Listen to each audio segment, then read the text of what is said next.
श्री राम।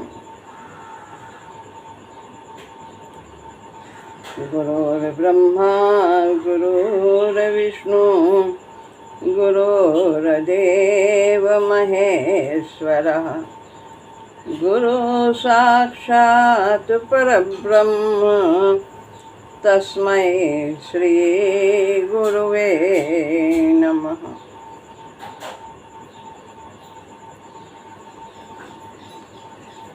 श्रीमद् भगवद गीता अध्याय 16 श्लोक है 7वां।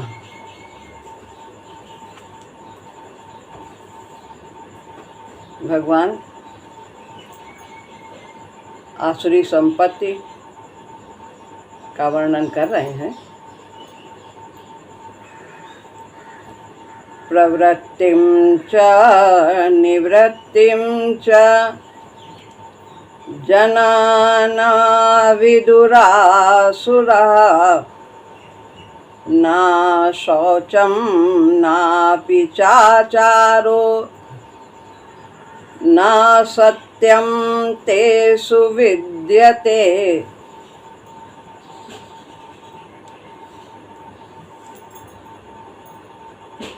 अब यहाँ पर भगवान बताते हैं कि मनुष्य में आसुरी संपत्ति किस क्रम से आती है। पहले सबसे पहले क्या होता है, फिर क्या वृत्ति आती है, फिर क्या वृत्ति। प्रवृत्तिम यानी किसमें प्रवृत्त होना है, चा माने और, निवृत्तिम और किससे निवृत्त होना है, नहीं करना है।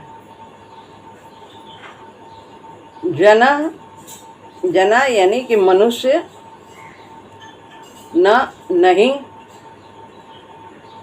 विदुः रा जो है वह विसर्ग बन जाएगा आधा रा का, और फिर इसमें से बड़ा आ निकाल लिया, आसुरा पढ़ेंगे। तो विदुः माने जानते, ना माने नहीं जानते। आसुरा असुर स्वभाव वाले, असुर प्रकृति वाले। न शौचम न माने नहीं, शौचम यानी वाह शुद्धि,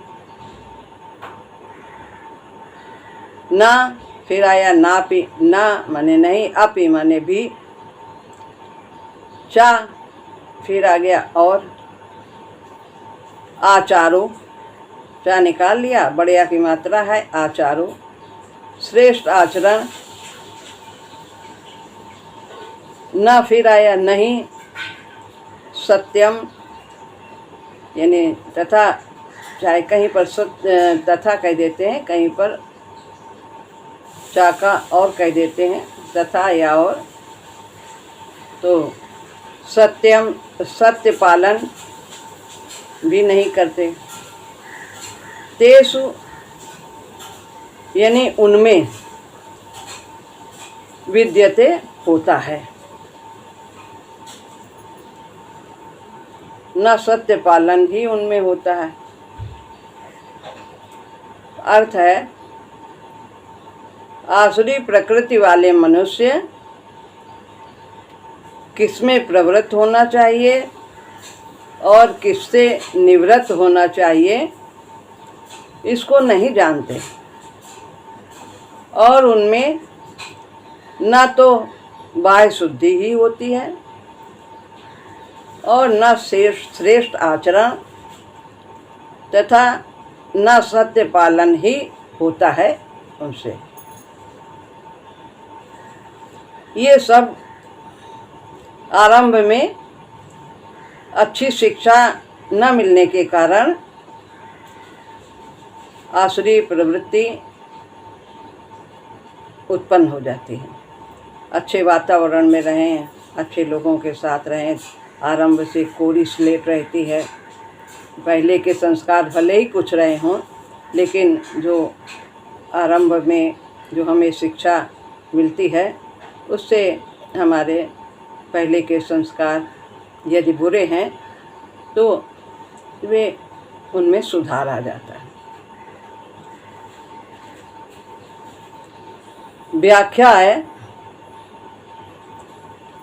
प्रवृत्तिम च निवृत्तिम च जना न विदुरासुरा। आजकल का जैसा वातावरण है उस श्रृंखल खान पान शिक्षा आदि के प्रभाव से मनुष्य प्रवृत्ति और निवृत्ति को नहीं जानता है। क्या करना चाहिए और क्या नहीं करना चाहिए, किससे हमारा कल्याण होगा और जन का कल्याण होगा, इसका बोध उन्हें नहीं होता। और कोई इसको बताना चाहे तो वो उसको मानते भी नहीं हैं। अपने अहंकार में डूबे रहते हैं इतना कि उन्हें दूसरों की बात सुनने में अच्छा ही नहीं लगता, सुनना ही नहीं चाहते और उसकी हंसी उड़ाते हैं, उसे मूर्ख समझते हैं और अभिमान के कारण अपने को बड़ा बुद्धिमान मानते हैं। जिस चीज के बारे में उनको तनिक भी ज्ञान नहीं है उसमें भी वो अपने को बड़ा ज्ञानी मानते हैं। कुछ लोग जानते भी हैं पर उन पर आसुरी संपदा का इतना अधिक प्रभाव होता है कि उनसे जो अच्छे कार्य हैं उनमें प्रवृत्ति और बुरे कार्यों से निवृत्ति वो कर ही नहीं पाते अपने स्वभाव के कारण। पहली बात तो वो जानते ही नहीं, एक बात बताई। दूसरी बात, यदि कोई बताना चाहे तो वो उसको मानते नहीं, अपने को बहुत बुद्धिमान मानते हैं।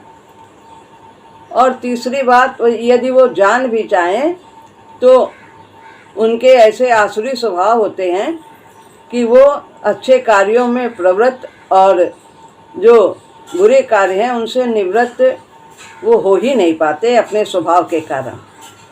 तो ये 3 बातें बताई। इस कारण सबसे पहले आसुरी संपत्ति आती है, ये कारण बताया है। प्रवृत्ति और निवृत्ति को न जानने से, सही ज्ञान नहीं है उन्हें, सही शिक्षा नहीं मिली है, ऐसे वातावरण में रहे हैं, क्या करना चाहिए क्या नहीं वो उन्हें ज्ञान नहीं रहता। अब ये बताते हैं कि प्रवृत्ति और निवृत्ति को कैसे जाना जाए, क्या करें कि हम जान जाएं कि किस में हमें लगना चाहिए और किससे हमें हटना चाहिए, कौन से कार्य करने चाहिए और कौन से कार्य नहीं करने चाहिए। तो पहली बात बताते हैं इसका उपाय कि इसे गुरु के द्वारा, सद्ग्रंथों के द्वारा, विचार के द्वारा जाना जा सकता है। इसका प्रमाण हमें क्या करना चाहिए क्या नहीं करना चाहिए ये शास्त्रों से मिलता है अथवा गुरु के द्वारा बताई हुई बातों को सुनने से, उस पर अमल करने से हम प्रवृत्ति और निवृत्ति को जान सकते हैं। और दूसरी बात बताई कि उस मनुष्य पर यदि कोई आफत आ जाए, वो मुसीबत में फंस जाए या कोई विचित्र घटना घट जाए तो उसके अंदर विवेक शक्ति जागृत हो जाती है कुछ, क्योंकि सबके अंदर परमात्मा का वास है। तो वह उसके अंदर से वैसी बुद्धि आ जाती है कि नहीं क्या करना चाहिए। सद्गुण सब में है, पीछे बताया कि दैवी संपदा सब में है, आसुरी भी सब में है, लेकिन यदि कम भी होती है तो यदि कोई मुसीबत आफत आ जाती है तो वो दैवी संपदा उसकी मदद करती है, उसे राह दिखाती है। तीसरी बात, किसी महापुरुष के दर्शन हो जाने से पूर्व संस्कारवश मनुष्य की वृत्ति बदल जाती है। जैसे वाल्मीकि जी का, नारद जी मिल गए, क्या करते थे, कितना मार काट करते थे, और एक बात नारद जी ने कह दिए कि क्या जो कर रहे इसमें तुम्हारे परिवार के लोग तुम्हारे पाप में सहायक होंगे। बस पूछने गए और बात जब उधर से इनकार हुआ तो दिमाग में बात सही आ गई, बुद्धि आ गई महापुरुष के दर्शन से। तो उनके वाणी में इतना बल होता है कि वो पूर्व के उत्तम संस्कार यदि सोए हुए होते हैं तो वे जागृत हो जाते हैं। और चौथी बात बताई कि जिन स्थानों पर बड़े बड़े प्रभावशाली संत हुए हैं उन स्थलों में, तीर्थों में जाने से भी विवेक जागृत हो जाता है। तो ऐसी बात है। तो ये 4 बातें बताई हैं कि किसमें प्रवृत्त होना चाहिए और किससे निवृत्त होना चाहिए। इसके लिए ये 4 उपाय बताए हैं।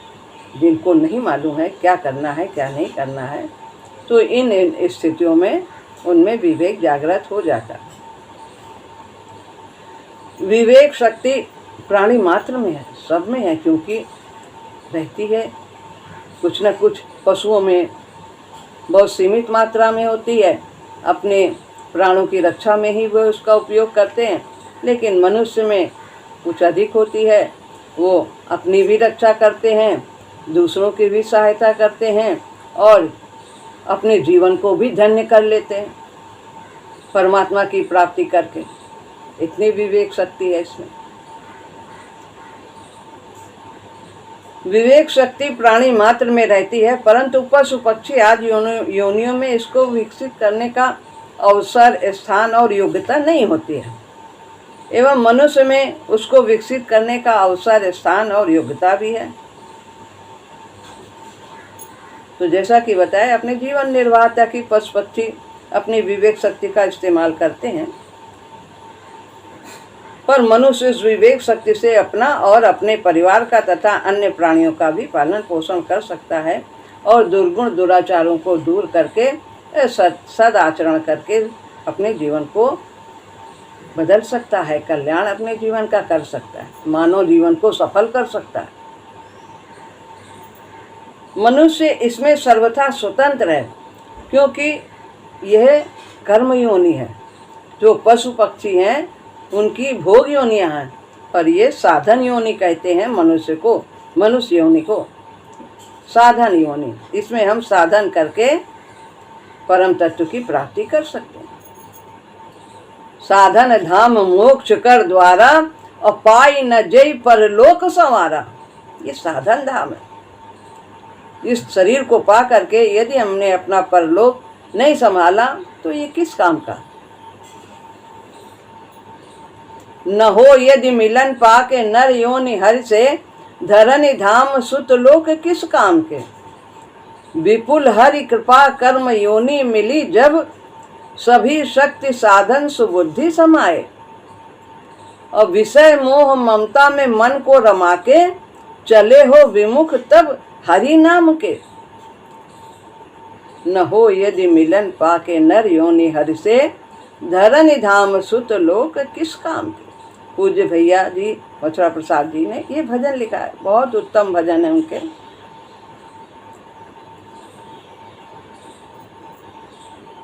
जब मनुष्यों को खाने पीने आदि में विशेष वृत्ति रहती है, तब उनमें कर्तव्य अकर्तव्य का बोध नहीं रहता, अपना उसी में लगे रहते हैं, किसमें अच्छा मिल रहा है, क्या पहनने में, क्या खाने में, क्या स्वाद है, क्या है, इसी में उनकी वृत्ति रहती है।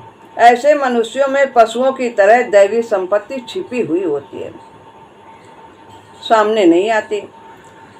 ऐसे मनुष्यों के लिए भगवान ने जना पद कहा है, जना शब्द आया इसमें, जना जन कहा है कि जिनकी वृत्ति खाने पीने में ही है, भगवान की तरफ नहीं है, तो ऐसे जना, ऐसे लोग अर्थात वे मनुष्य कहलाने के लायक हैं, क्योंकि उनमें दैवी संपत्ति छिपी है। पशु नहीं कहा है उन्हें कि वे पशु के समान है, नहीं, जना कहा है, लोग दैवी संपत्ति है, वो अपना सुधार कर सकते हैं।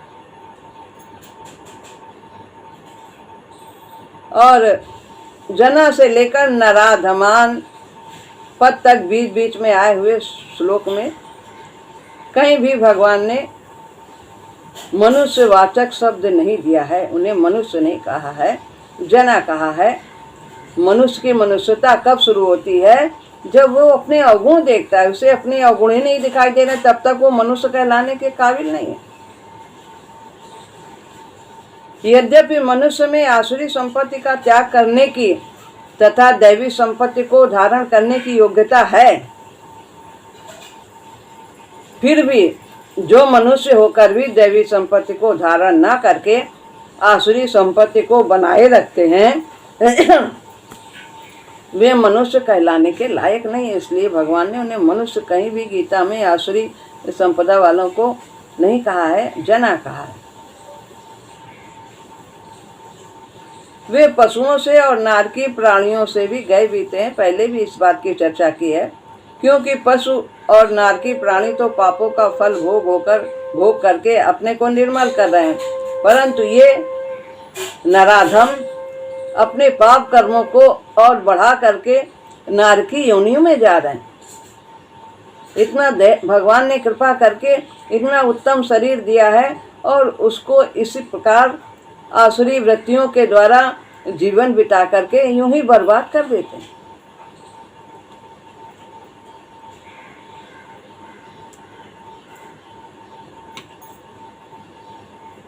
न शौचम नापि चाचारो न सत्यम तेषु विद्यते। न शौचम, न तो उनमें बाहरी शुद्धता होती है, न उनके श्रेष्ठ आचरण होते हैं, और न ही वो सत्य पालन ही करते हैं। प्रवृत्ति और निवृत्ति को न जानने से उन असुर स्वभाव वालों में शुद्धि अशुद्धि का ख्याल ही नहीं आता। तन न शुद्ध होता है, न ही उनका मन होता है शुद्ध। जिसका मन शुद्ध होता है उसको तन को गंदा रखने में बहुत परेशानी होती है, उसका तन कभी अशुद्ध रह ही नहीं सकता। तो मन निर्मल होता है तो तन भी शुद्ध ही रहता है, उसका स्वच्छता रखता है। उनको सांसारिक बर्ताव का, व्यवहार का भी ख्याल नहीं होता है, अर्थात वो माता पिता आदि बड़े बूढ़ों के साथ तथा अन्य मनुष्यों के साथ कैसा बर्ताव करना चाहिए, कैसा नहीं करना चाहिए, इस बात को भी वे नहीं जानते। वे असुर स्वभाव वाले, उनमें सत्य नहीं होता, अर्थात वे असत्य बोलते हैं, कुछ का कुछ बोलते हैं। अपना काम बन जाए, अपने अहंकार की पुष्टि के लिए वे असत्य भाषण करते हैं, अपने को श्रेष्ठ बताने के लिए, और आचरण भी असत्य ही करते हैं। इस सब का तात्पर्य है कि वे पुरुष असुर हैं। खाना पीना, आराम से रहना और मैं जीता रहूं, संसार का सुख भोगता रहूं, बस भोग संग्रह में ही लगे रहते हैं और उनकी शुद्धि अशुद्धि, श्रेष्ठ आचरण की तरफ दृष्टि ही नहीं जाती।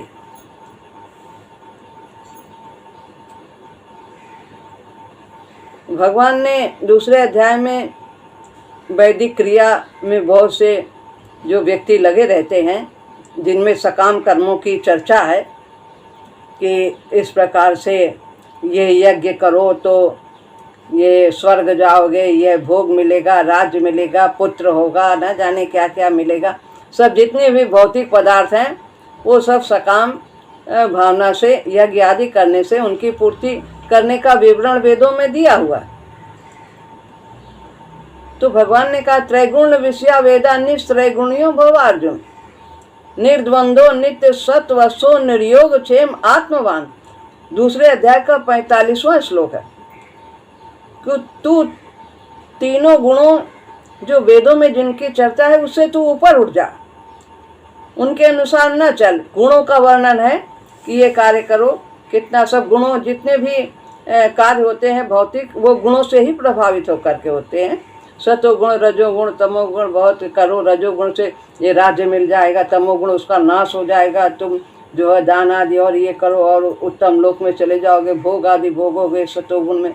इस प्रकार अनेक गुण से प्रभावित सकाम कर्मों की चर्चा है दूसरे अध्याय में। तो भगवान कहते हैं इससे ऊपर उठ जा, तू अपने योगक्षेम की भी चिंता ना कर कि तेरा क्या होगा, तेरा कल्याण होगा कि नहीं होगा। तू आत्मवान हो, जो तेरे पास मन बुद्धि इंद्रियां हैं इनका तू सदुपयोग कर, इनको परमात्मा में लगा। तो इस प्रकार तुझे अपने योगक्षेम की भी चिंता नहीं करनी होगी, क्योंकि मैं उनका योगक्षेम वहन करता हूँ।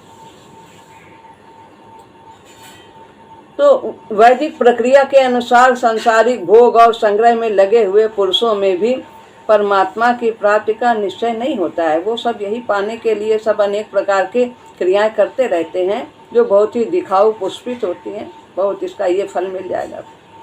वास्तविक फल तो परमात्मा की प्राप्ति है,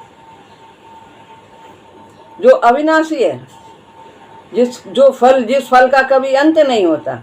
और बाकी तो सब मिलेगा, जो यहाँ मिलेगा सब यहीं छूट के चला जाएगा। और जो भक्ति है, भगवान की प्राप्ति है, वो तो हमारे साथ सदा सदा रहेगी। तो उनके अंदर भगवान की प्राप्ति का भाव ही नहीं होता।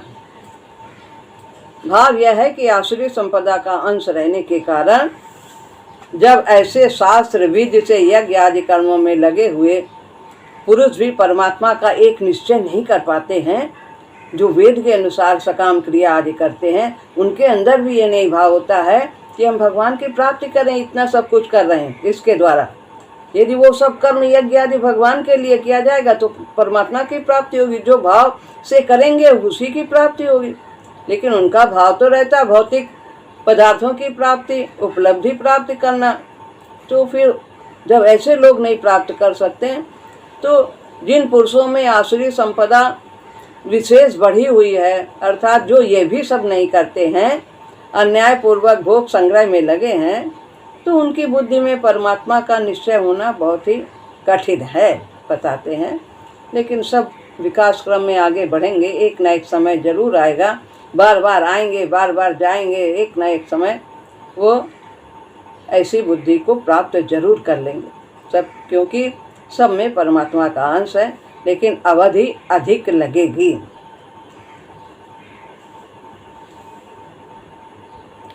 काय पापवंत कर सहज स्वभाव और भजन मोर ते भाव न काहू। जो पापवंत है, जो पाप में रत हैं, तो उनका यही स्वभाव होता है, उनको भगवान का भजन नहीं अच्छा लगता। तुलसीदास जी ने लिखा है रामायण। अब यहाँ पर एक श्लोक और लेते हैं, 8वां। असत्यम प्रतिष्ठम ते जगदाहुरनीश्वरम। इसको ऐसे भी पढ़ सकते हैं, असत्यम अप्रतिष्ठम ते, और चाहे असत्य म प्रतिष्ठम ते ऐसा पढ़े। चाहे माँ को इधर करके पढ़े, चाहे माँ की बिंदी यहाँ पे लगा के असत्यम अप्रतिष्ठम ऐसे पढ़ते हो, दो तरह से। चाहे माँ को बाद में पढ़े लेकर के, और चाहे बिंदी लगा दें यहाँ पे। अपरस्पर संभूतम की मन्यत काम है तुकम। और कहते हैं, वे कहा करते हैं कि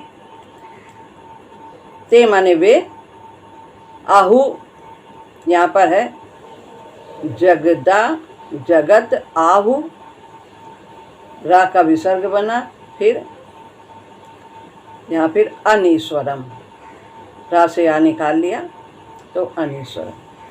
तो ते माने वे, आहु माने कहा करते हैं कि जगत यानी संसार असत्यम असत्य है, अप्रतिष्ठम बिना मर्यादा के है,